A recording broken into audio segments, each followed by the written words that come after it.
புதுக்குடியிருப்பு கைவேலி என்று சொல்லக்கூடிய இடத்துல வந்து இருக்கிறோம். ஏற்கனவே என்னுடைய சேனலில் வந்து ஒரு சிறுமியிட பாடல் வந்து எடுத்து போட்டிருந்தேன். நான் பாடல் திறமைகளோடு இருப்பினும் அவை வெளியே வரையலாமல் இருப்பினும் அப்போ அவைகளுக்கு ஒரு தங்களை வெளி உலகுக்கு கொண்டு வர்ற ஒரு விதமாக வந்து எங்களுடைய அந்த பதிவு வந்து இருக்கணும் அப்படின்றதுக்காக வந்து பதிவு வந்து கொடுத்துருந்தேன். நான் பாடல் திறமை, அதே நடிப்பு திறமை, பேச்சுத்திறன், சுய தொழில்கள் வந்து நல்ல ஒரு பெர்ஃபெக்டாக வித்தியாசமான தொழில் செய்கிறீங்க, அதை வெளியே கொண்டு வரணும் அப்படின்னு சொல்லி நினைக்கிறீங்க, இல்லை ஏதாவது பயிற்சிக அதுகளை பற்றி என்னதான் இருந்தாலும் வெளியே மற்றவர்களுக்கு பதிவு செய்து போடைக்குள்ள அது பயன் கிடைக்கிற மாதிரி ஒரு பதிவுகள் அப்படின்னு சொன்னால் என்ன நீங்கள் நம்பி அழைக்கலாம். டிகே வன்னி என்று சொல்லக்கூடிய யூடியூப் சேனலில். அதே மாதிரி தங்கச்சியும் வந்து நல்லா வந்து பாடக்கூடியவா டிலானி அப்படின்னு சொல்லி வீட்டு பேர் ஜதுர்சிகா, வெளிப்பேர் என்னம்மா ஜதுர்சிகாட பாடல்களையும் வந்து முழுமையாக வந்து பதிவு செய்திருக்கிறோம்.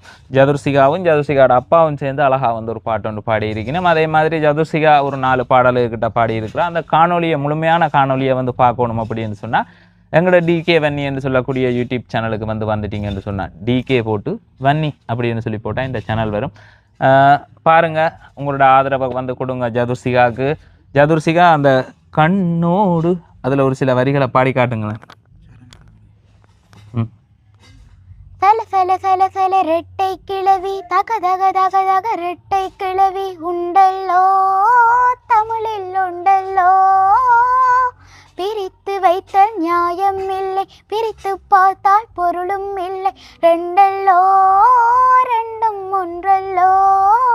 இந்த பாடலை வந்து முழுமையாக டிகே வன்னி என்ற யூடியூப் சேனலில் வந்து பாடியிருக்கிறா பாருங்கள். அப்போ அடுத்த பதிவில் சந்திக்கும் வர அடுத்த பதிவில் வந்து பார்த்தீங்கன்னா நானும் ஜதுர்சிகாவும் சேர்ந்து 2 பாடல்களுக்கு வந்து பாட போகிறோம். அப்போ நாங்கள் பாடுற தெரிவு செய்து ஜதுர்சிகாட்டையும் கொடுப்பேன், நீங்கள் இந்த பாட்டை வந்து பாடமாக்குங்கண்டு. அதே மாதிரி நானும் பாடமாக்கி அடுத்த பதிவில் அதை வந்து பார்க்கக்கூடிய மாதிரிக்கு இருக்குது. நன்றி.